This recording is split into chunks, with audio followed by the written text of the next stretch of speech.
Shalom Bapak Ibu Saudara sekalian yang dikasihi Tuhan. Selamat hari Minggu, selamat beribadah. Terima kasih buat waktu yang Tuhan sudah berikan buat kita untuk bersama-sama memuji, menyembah Dia dalam ibadah raya pada Minggu pagi hari ini. Mari sebelum kita mendengarkan firman Tuhan, sama-sama kita tunduk kepala dan berdoa. Bapa Surgawi, terima kasih buat kehadiran-Mu pagi hari ini Tuhan. Segala pujian dan kemuliaan hanya bagi Bapa, Putra dan Roh Kudus, sekarang dan selalu, bahkan sampai selama-lamanya. Kemuliaan hanya bagi-Mu Tuhan. Terima kasih Bapa Surgawi buat waktu yang Tuhan sudah berikan buat kami, untuk kami bersama-sama datang menaikkan pujian dan sembah kami, pujian dan syukur kami di hadapan Tuhan, membawa keluarga kami, membawa suami kami, istri kami, dan anak-anak kami untuk datang kepada Tuhan, memuji, menyembah Allah yang benar, Allah yang kudus. Sebentar Tuhan, kami akan mendengarkan sabda kebenaran firman-Mu Tuhan. Biarlah firman-Mu menguatkan setiap hati kami yang mulai lemah. Firman-Mu membuat kami semakin teguh dalam iman percaya kepada Tuhan. Di hari-hari yang terakhir, hari-hari yang kesukaran melanda, khususnya wabah COVID-19 Tuhan. Oh mari Tuhan, berita-berita yang kami dengar, berita-berita yang menakutkan, berita-berita yang kami dengar begitu membuat iman kami tergoncang.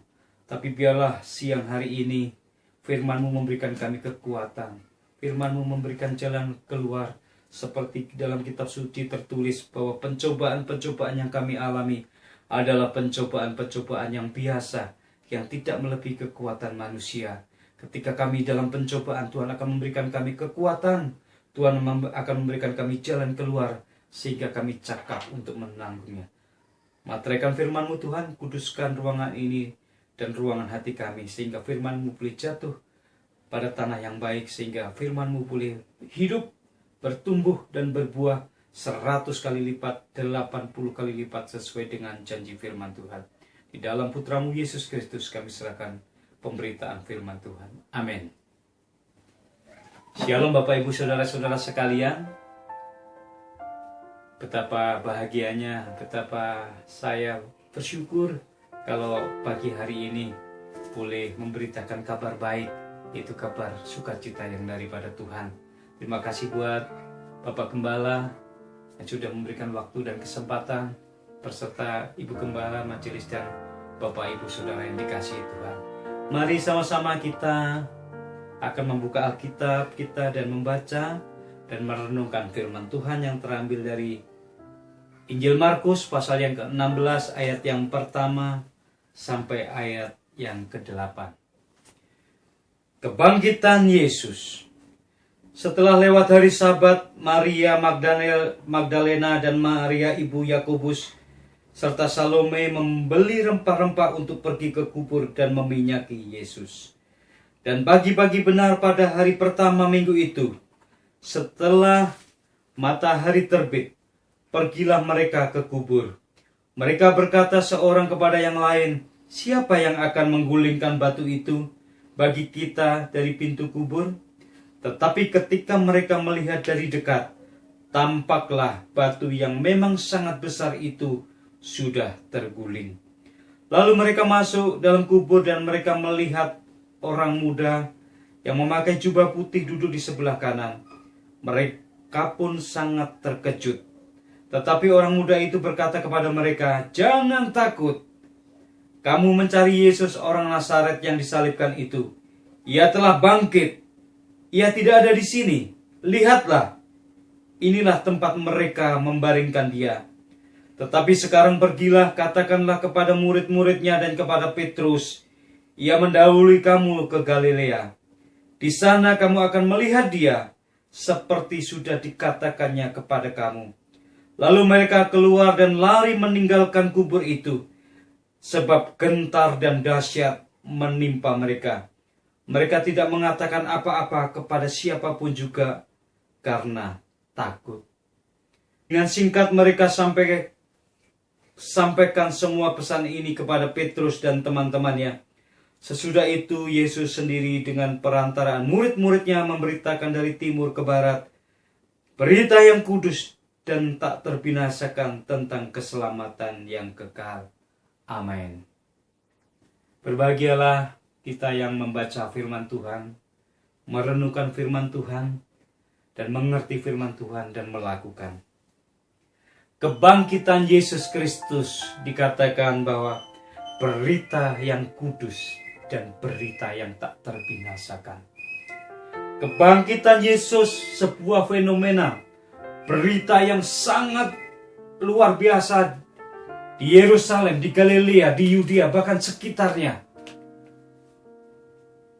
Berita yang kudus, yang tak terbinasakan. Banyak agama, banyak keyakinan, bahkan bangsa Yahudi, orang tua Yahudi ingin berita tentang kebangkitan ini tidak diingat orang. Bahkan dia menyogok serdadu-serdadu Romawi untuk tidak mengatakan berita sebenarnya tentang kebangkitan Yesus. Minggu ini adalah hari-hari di mana kita memperingati penyaliban, penguburan, kematian, dan kebangkitan Yesus. Ketika Yesus disalibkan, ketika Yesus mati, seolah-olah berita dunia, seolah-olah iblis menang, bahwa anak Allah bisa mati. Dan itu yang membuat betapa tergoncangnya iman murid-muridnya. Betapa tergoncangnya iman para rasul, para sahabat, orang-orang yang percaya kepada Yesus. Sebelum Yesus disalibkan, diawali dengan pengkhianatan Yudas Iskariot, disertai dengan perjamuan malam kudus yang terakhir. Dan Yesus mengatakan, malam ini ada peristiwa yang menggoncangkan hati murid-muridnya. Bahkan Simon Petrus, seorang rasul yang pemberani, mengatakan, sekali-kali aku tidak akan tergoncang. Sekali-kali walaupun engkau mati, aku ikut mati. Itulah heroiknya Simon Petrus, saudara. Bahkan murid-muridnya yang lain. Tetapi Yesus mengatakan, hai Petrus, sebelum ayam berkokok, kau sudah menyangkal aku 3 kali. Dan kegoncangan iman itu, saudara, terjadi ketika Yesus ditangkap. Seperti domba yang dicerai-beraikan. Sehingga murid-muridnya tergoncang bahkan meninggalkan Yesus. Dan Petrus menyangkal 3 kali sebelum ayam berkokok. Seolah-olah dunia menang, seolah-olah iblis berkuasa atas kematian. Tetapi hari ini, setelah 3 hari Yesus di dalam kubur, dia bangkit. Dia bangkit mengalahkan dosa, mengalahkan iblis.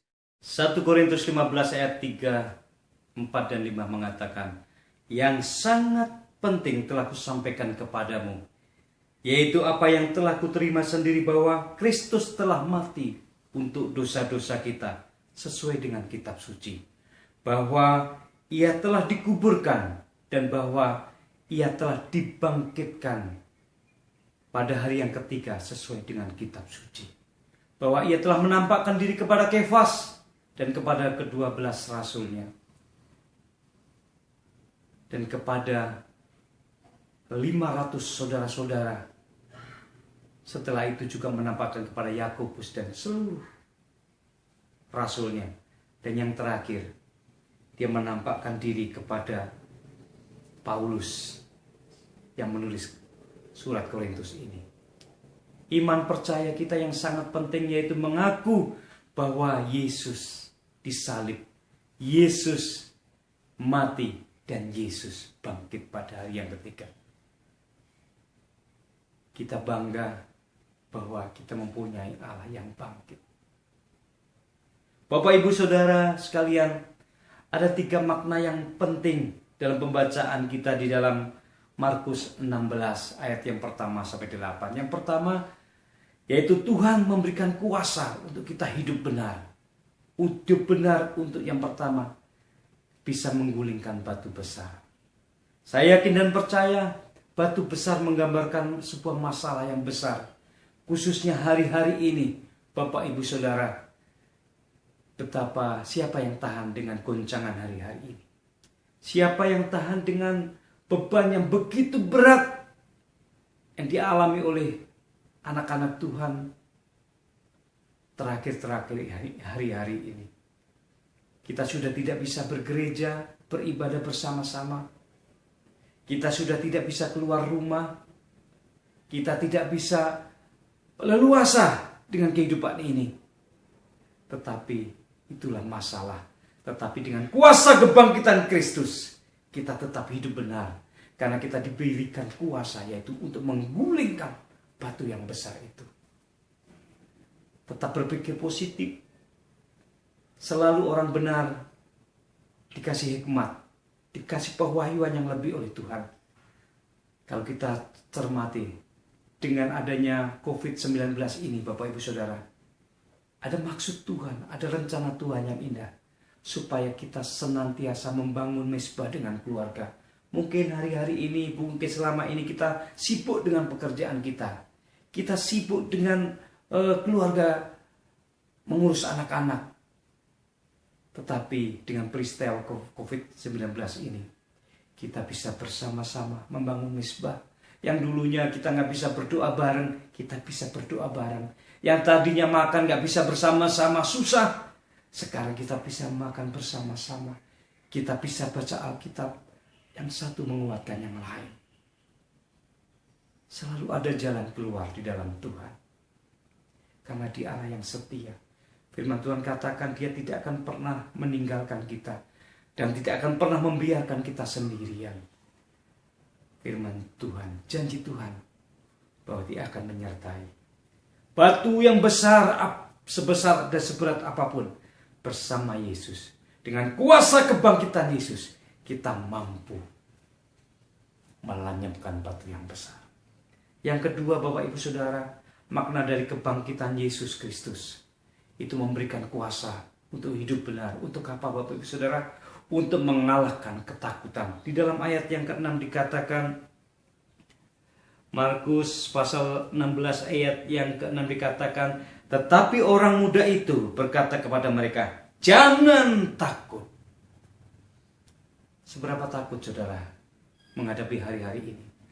Firman Tuhan katakan di hari-hari terakhir akan timbul kesukaran-kesukaran. Dan hari-hari ini sepertinya firman itu digenapi buat kita semuanya. Ketakutan demi ketakutan. Bahkan pikiran-pikiran kita kalau kita mencermati berita-berita elektronik, media, bahkan Facebook, media sosial, saudara, betapa menakutkan. Bahkan pagi hari ini saya di-share tetangga sebelah RT saya sudah ada yang kena COVID-19. Kira-kira 5 rumah di belakang rumah sudah ada COVID-19. Bagaimana ini Tuhan? Tapi firman Tuhan menjadi kekuatan dan penghiburan kami sekeluarga. Bahwa Tuhan tidak akan pernah meninggalkan dan membiarkan kami sendirian. Yesaya 41 ayat 10 dikatakan, jangan takut sebab aku menyertai engkau. Jangan bimbang sebab aku ini Allahmu. Aku akan memegang tangan kananmu dan memberikan kemenangan. Itu janji Tuhan. Perkatakan janji Tuhan. Klaim janji Tuhan. Bahwa Allah yang kita sembah adalah Allah yang menjaga. Saudara, sering saya katakan bahwa hari-hari ini Tuhan akan membuat perbedaan antara orang fasik dan orang benar. Antara orang yang menyembah kepada Allah yang hidup dengan Allah yang tidak hidup. Antara orang benar dan orang tidak benar. Hari-hari ini juga orang akan setia. Yang setia akan tambah setia. Yang benar akan semakin benar. Dan yang jahat akan bertambah jahat. Setiap hari Tuhan katakan dalam firman-Nya, jangan takut. Dalam 1 tahun ada 365 hari. Dan setiap hari Tuhan menyapa kita dengan firman-Nya. Ada 365 kali Tuhan katakan di Alkitab, jangan takut. Itulah yang menjadi kekuatan kita, Bapak Ibu Saudara. Apa yang menjadi ketakutan kita hari-hari ini? COVID-19 kah? Masa depan anak-anak kita kah? Bahkan apa yang akan kita makan besok, itu membuat ketakutan. Firman Tuhan biarlah menjadi kekuatan bagi Bapak Ibu Saudara. Jangan takut. Yang pertama Tuhan katakan dan memberi kuasa kepada kita supaya kita hidup benar. Yang pertama kita diberi kuasa untuk dapat menggulingkan masalah yang besar. Yang kedua, firman Tuhan katakan jangan takut. Dan yang ketiga, Bapak Ibu Saudara sekalian, kita diberi kuasa untuk apa, Bapak Ibu Saudara? Untuk memberitakan Injil. Untuk memberitakan kabar sukacita, kabar kabungahan, kabar yang membuat orang tentang keselamatan, yaitu Yesus bangkit. Kematian Yesus mengalahkan dosa. Penyaliban Yesus mengalahkan iblis. Dan kebangkitan mengalahkan maut. 3 hal yang mencengkram manusia sehingga manusia tidak selamat. Tetapi Allah yang Maha Kasih melalui firman-Nya yang hidup, yang melalui firman-Nya menjadi manusia, disalibkan untuk mengalahkan dosa, mati untuk mengalahkan iblis, dan bangkit untuk mengalahkan maut. Sehingga bagi setiap orang yang percaya kepadanya tidak binasa, melainkan memperoleh hidup yang kekal. Karena Injil adalah kekuatan Allah sendiri. Biarlah 3 kuasa ini kita mengerti, kita pahami, dan kita lakukan. Bahwa kita adalah orang-orang yang dikasihi Tuhan. Orang-orang yang diselamatkan dan diberi kuasa untuk mengalahkan batu yang besar. Supaya kita tidak takut lagi, karena Dia Allah yang menyertai. Dan kita memberitakan kabar yang baik. Kabar sukacita bahwa di dalam Yesus ada keselamatan. Biarlah firman ini menguatkan kita semuanya menghadapi hari-hari yang begitu berat. Istilahnya PSBB, pembatasan sosial berskala besar. Yang terjadi di Bogor juga, gang kita sudah ditutup ya Pak Anis ya. Tetapi tidak membuat sukacita kita hilang. Karena sukacita kita bukan dari luar, bukan dari dunia. Karena sukacita yang diberikan dunia adalah sukacita yang semu, yang sebentar hilang. Tetapi Allah lah menjadi sumber sukacita kita. Di masa-masa yang sulit, di masa-masa yang sukar ini, mari kita saling bergandengan tangan. Kita berdoa, kita bersukacita, dan kita tetap bersyukur. Karena itulah yang dikehendaki Allah di dalam kami. Selamat hari Minggu, selamat beribadah, selamat menikmati kebaikan-kebaikan Tuhan. Mari kita sama-sama kita berdoa. Bapa Surgawi, betapa kami bangga mempunyai Allah seperti Engkau. Engkau yang berkorban, memberikan putramu yang tunggal Yesus Kristus untuk mengalahkan dosa yang mencengkram hidup kami, mengalahkan iblis yang menguasai dunia, dan mengalahkan maut. Untuk itu Engkau hadir, untuk disalibkan, untuk mati, dan dikuburkan, yang menjadi inti dari Injil, yaitu kabar sukacita itu Tuhan. Terima kasih Tuhan Yesus. Berikan kekuatan kami Tuhan untuk menghadapi masa-masa yang sukar ini. Biar iman kami tidak tergoncang, tidak bisa digeser oleh apapun. Tetapi iman kami semakin teguh. Karena kami tahu firman Tuhan, bahwa kami tahu Allah yang berjanji tidak akan pernah meninggalkan dan membiarkan kami sendirian. Terpujilah nama-Mu Tuhan dari kekal sampai kekal. Di dalam nama Yesus kami mohon, kami doakan. Amin.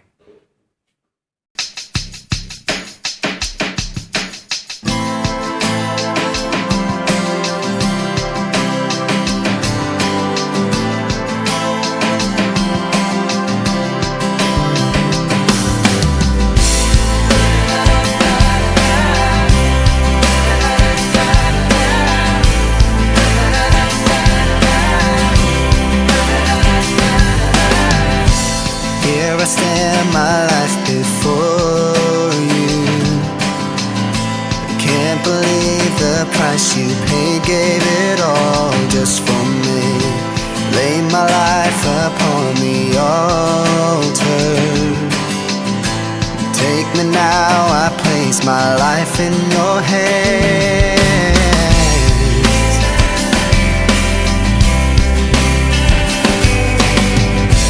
King of heaven, you're my Savior. You left your place of glory, giving your life just for me.